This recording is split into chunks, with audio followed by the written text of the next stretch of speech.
Bonjour, dans cette vidéo je vais vous montrer comment on étalonne un arc traditionnel dans le jeu Call of the Wild. Pour ce faire on va aller au stand de tir de Hirschfelden et on va faire quelques essais avec un arc traditionnel. Pour mémoire, le stand de tir est accessible au sud-est de Hirschfelden et vous pouvez y aller en voyageant à partir du moment où vous l'avez découvert au moins une fois en y allant à pied. Alors, ce qui est intéressant avec le stand de tir de Hirschfelden, c'est que tant qu'on se trouve sur le pas de tir, pas uniquement dans le stand de tir, mais sur le pas de tir, nos munitions sont infinies, quelle que soit l'arme qu'on utilise. Par contre, si on quitte le pas de tir en allant vers l'entrée, nos munitions reviennent celles qu'elles étaient avant.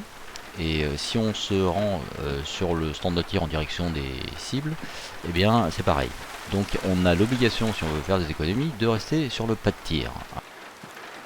Maintenant, ce qu'on va faire, c'est qu'on va sélectionner la bonne distance de tir pour nous entraîner. Alors pour l'arc, on va dire que c'est quand même plutôt les 50 mètres. Les autres distances sont soit inaccessibles, soit trop compliquées. Donc on sélectionne les 50 mètres. Ensuite, on se dirige sur le pas de tir. On a à notre droite et à notre gauche d'ailleurs une réinitialisation des scores qu'on peut utiliser. Pour commencer à faire une première volée qui aura pour but uniquement de savoir un peu comment se comporte cet arc en ce qui concerne la visée. Donc on va pas faire très compliqué, on va essayer de placer la pointe de la flèche, c'est-à-dire le centre de la pointe qu'on voit pas, je suis d'accord, elle est devant nous. On va essayer de la placer au centre de la cible.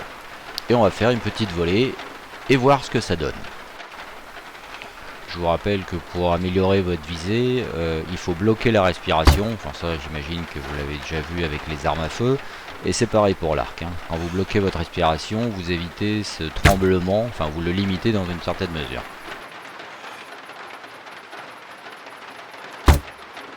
Bon ça devrait nous donner une bonne idée de comment se comporte cet arc en termes de visée, enfin à 50 mètres tout du moins.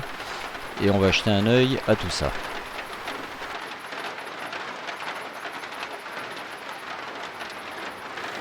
Bon, a priori c'est quand même bien à droite.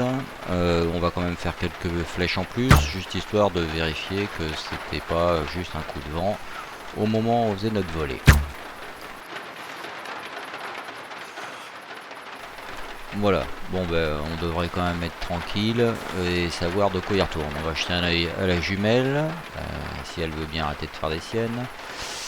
Et ouais, bon, c'est clair, on a quand même visé le centre et tout est bien à droite. Après, haut et bas, c'était pas forcément ce qu'on cherchait. On essayait tout de savoir si on était bien par rapport à la droite et à la gauche.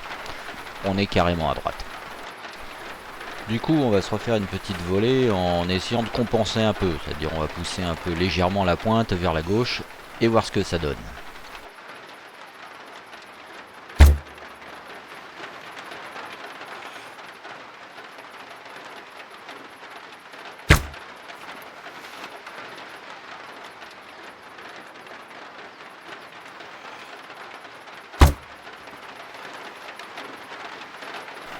Bon voilà, a priori quand même ça a l'air déjà mieux.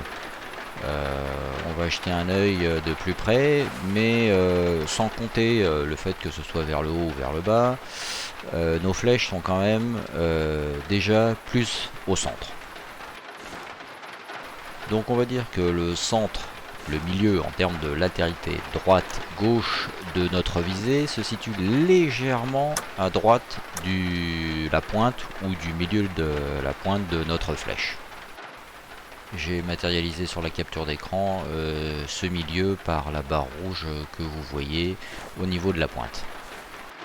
Bien, maintenant qu'on a vu que en visant plein centre, on était quand même un peu bas, on va essayer de compenser et de trouver nos 50 mètres, entre guillemets, en termes de visée. Donc l'idée c'est de mettre dans le mille en levant un peu la pointe de notre flèche. Bon là du coup c'est quand même pas mal.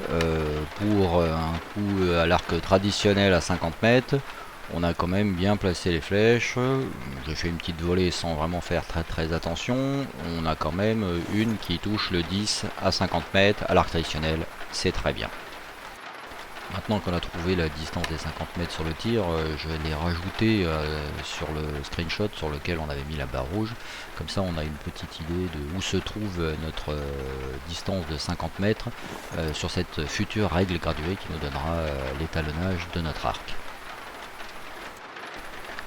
Bien, maintenant on va continuer l'étalonnage de l'arc en passant sur des plus petites distances, parce que 50 mètres c'est quand même pas loin d'être un maximum avec un arc traditionnel, particulièrement dans le jeu.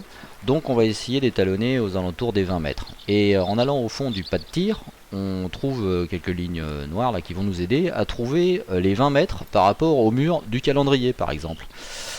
Puisque comme vous avez remarqué, quand on tire sur les bâtiments, les flèches restent. Donc on va essayer de faire une petite volée en se basant sur le calendrier.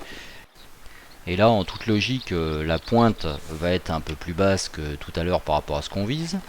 Donc moi, je vais essayer de me baser sur l'arête ou le biseau de la pointe haut de ma flèche.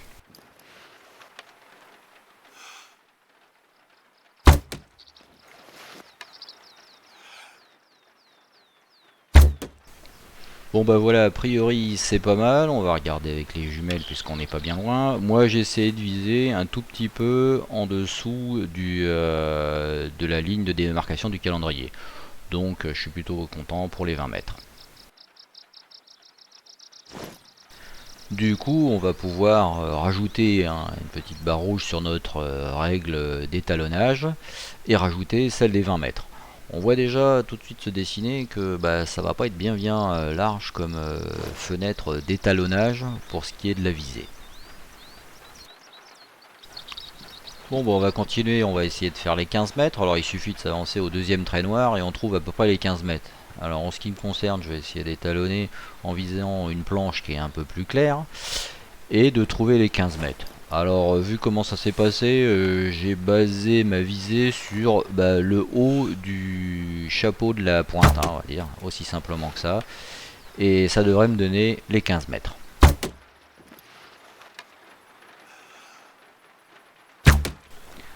Bon maintenant on va aller voir ce qu'il en retourne directement sur les cibles.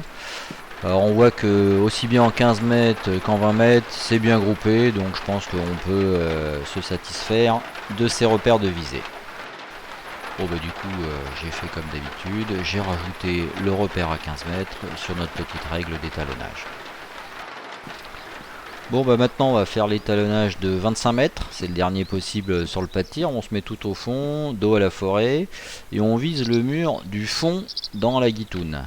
Et théoriquement on n'est pas loin des 25 mètres. Après on bouge un petit peu histoire de se caler à 25 mètres, on se choisit une planche de couleur qui nous convient. Et là du coup on va essayer de viser un peu en dessous des 20 mètres. Du coup on va lever un tout petit peu la pointe par rapport aux 20 mètres, c'est-à-dire un peu en dessous l'angle formé par le biseau de la pointe de la flèche.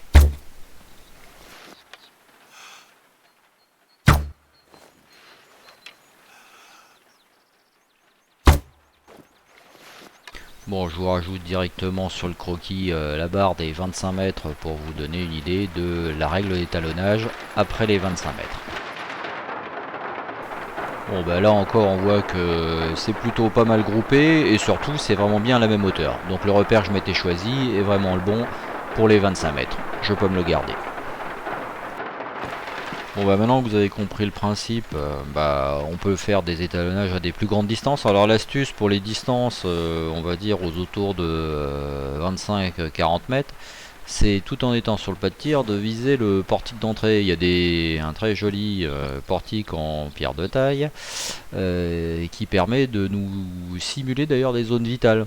Donc on peut choisir les distances qu'on veut, 30, 35, 40 mètres, en se mettant de plus en plus loin, en choisissant le pilier de droite ou choisissant le pilier de gauche. Donc voilà, en fait le principe il est toujours le même, hein. Vous choisissez votre distance et en fonction des repères que vous aviez déjà, vous dirigez plus près du coup des 50 mètres jusqu'à trouver la distance qui convient pour vos 30 mètres, vos 40 mètres ou 35 mètres. Enfin, c'est une question d'étalonnage selon vos goûts. Bon, par contre, le mur gris, c'est pas ce qu'il y a de mieux pour bien visualiser les flèches. Donc, eh ben, vous allez vous déplacer et vous regardez un petit peu vos résultats. Donc, ça vous faire des allers-retours. C'est là que vous comprenez d'ailleurs qu'on perd les flèches, enfin les munitions infinies.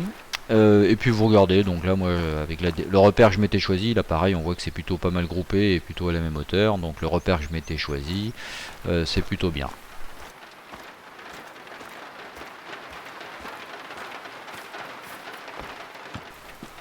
Bon bah on va essayer de se trouver à la dernière distance à étalonner. Alors l'idée c'est d'avoir les 40 mètres, ça va être compliqué quand même, si vraiment je me bouge. Mais bon, de toute façon vous avez compris le principe, à partir du moment où vous trouvez une bonne distance, vous faites votre étalonnage, vous trouvez un repère visuel sur la pointe par exemple, et ça vous permet de répéter correctement la distance à chaque fois. Bon, on va pas s'apesantir parce que vous avez compris le principe. Et on va directement aller sur zone pour voir si l'étalonnage pour les 35 que je m'étais choisi est correct.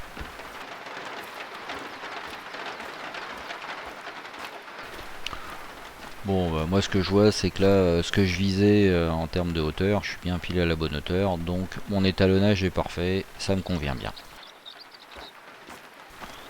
Bon, bah, je crois que vous avez compris le principe de l'étalonnage avec un arc traditionnel sur ce jeu, et qui consiste à se choisir un repère sur une pointe de flèche, ou du moins par rapport à une pointe de flèche, et de la reproduire pour différentes distances pour se créer une espèce d'échelle mentale.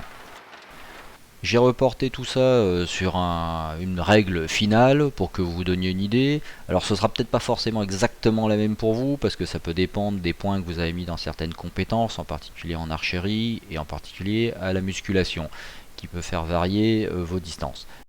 Mais bon, en gros, vous savez comment ça fonctionne. Je vous conseille de le faire pour vous parce que déjà, 1, ça vous entraîne, et 2, ça peut varier en fonction de l'arc, parce que vous avez l'arc mongol, là, qui est à 70 livres, et l'arc long qui est à 60 livres. Donc les distances seront pas les mêmes, donc les échelles seront pas les mêmes. Voilà, donc avec ce système, vous allez à la fois vous entraîner et surtout vous épargner pas mal de déconvenues quand vous serez à la chasse avec des bestiaux. Parce que s'il y a bien un truc qui est saoulant, c'est d'avoir la bonne bête devant soi et de tirer comme un âne.